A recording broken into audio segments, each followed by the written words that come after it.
like I said, this is my first time, so I'm gonna need y'all to get with me. I'm new to this, but I'm trying to be true to it. So I'm gonna try my best to stay in this 7 minutes. Please don't run me off the stage, but we're just gonna get right into it. My saying is I thirst. The translation that I have says I'm thirsty. There's a various number of ways that it's said in different translations, but we get the gist of it.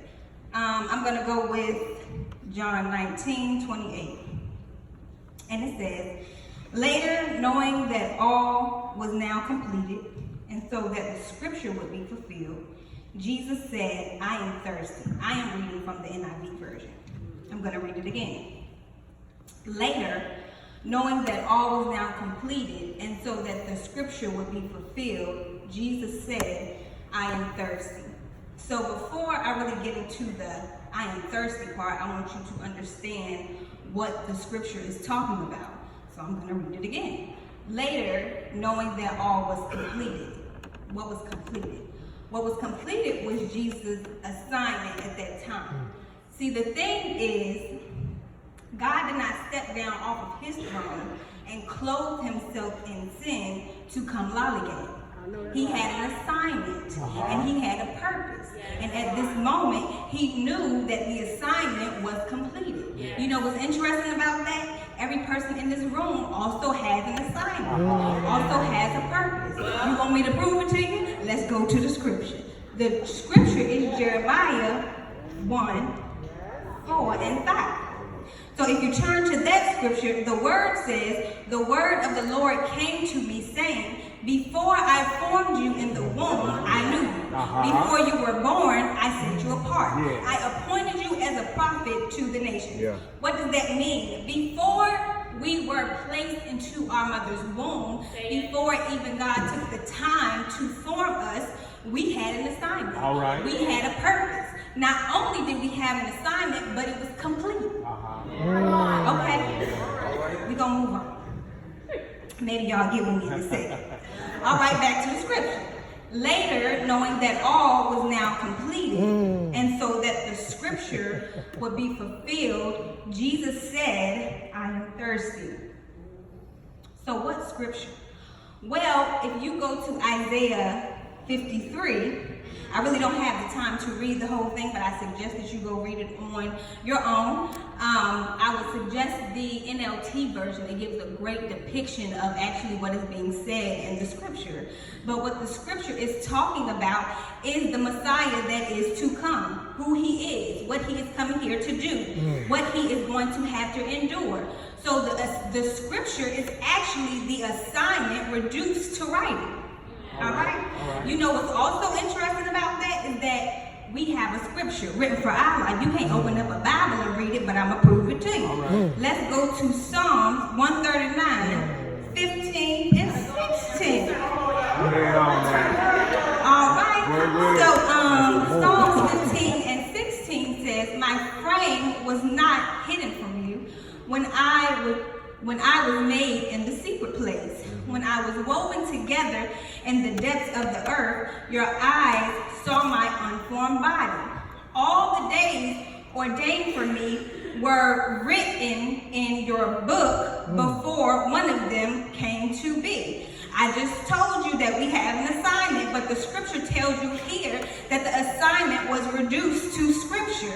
However, what you have to understand is that because we don't have a Bible to open up to tell us the details of our particular assignment, you have to have a connection, okay? Come on now.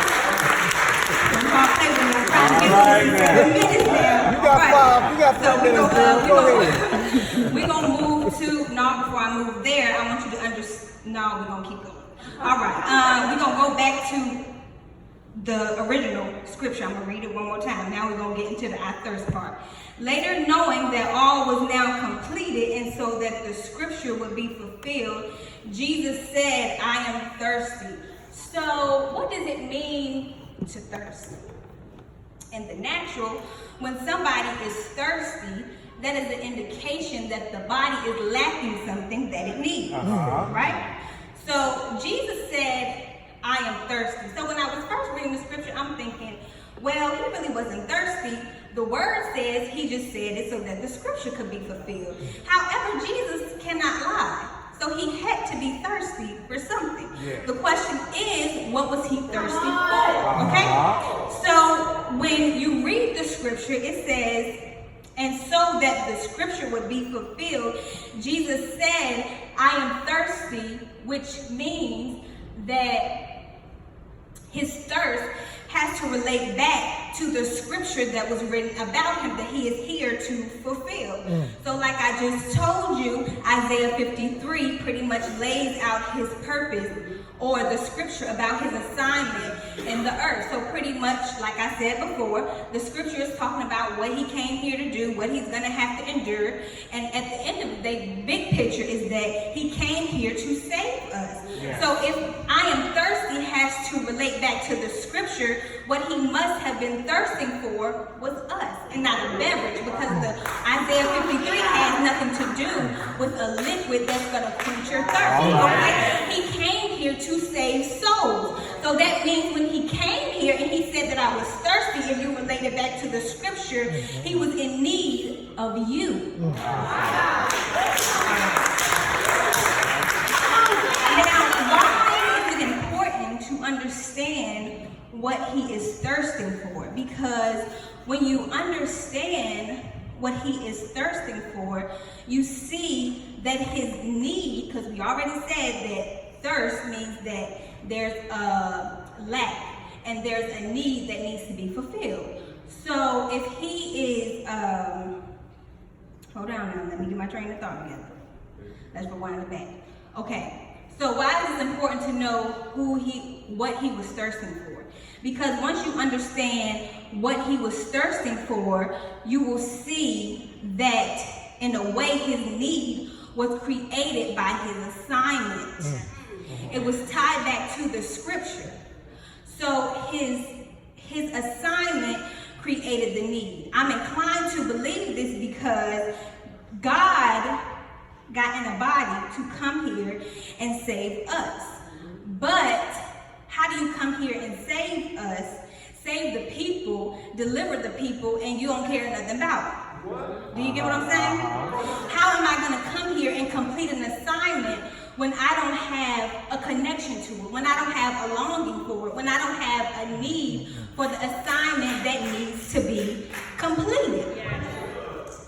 See, the thing with us is the need is tied to the assignment.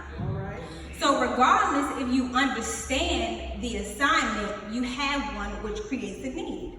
But we walk in the earth and we just feel the need, but we don't have the connection, so you don't understand the assignment. And then we go here and here and here, looking for all the wrong things to feel the need because you don't have the connection. But that's not even the point I'm trying to make. Listen to this. Because Jesus had a connection, he understood his assignment. Because he understood his assignment, he understood his need. When he understood his need, it allowed him to endure the pain and humiliation of the cross because he knew that once he completed his assignment, his need would be filled. Okay, you don't believe me? Let's go back to Isaiah 53 real quick. And if you look at verse 10, what is it, verse 10? Let's go. I might be in the wrong. No, I'm going to get the scripture because it's real good. Oh, here we go. Isaiah 53 and 11. It says, after the suffering of his soul, which is the completion of his assignment, he said he will see the light of life and be satisfied. That means the need that he needed once he completed his assignment, it will be satisfied. So the point I'm trying to make before I get out of here is that in order for you to be able to deal with the hard, like, Pat, I don't want to call you Pastor, Minister Yeager was just saying that in order to deal with the hardships and the trials of life, you have to understand your assignment. By understanding your assignment, you will understand your need. But the only way to understand your assignment is to have a connection. Yeah. You can't understand the assignment if you're not talking to the man who created it. All right. He's the source of the assignment. So once you understand your assignment, you will then understand your need. And once you understand your need, you will be able to push through the pains and the pressures and just the heartache of life, knowing that once you complete your assignment, your need will be satisfied, and you will no longer have to try to fill that need with all the destructive things in the earth that may not technically be destructive, but it's destructive because it does something destructive to your soul. So one more time, let me tell you. Everybody has an assignment. In order to understand the assignment, you have to talk to the source. Your need is tied to your assignment. So once you understand the assignment, you will understand the need. However, the need won't be satisfied unless you push through the pain to complete the assignment. Amen.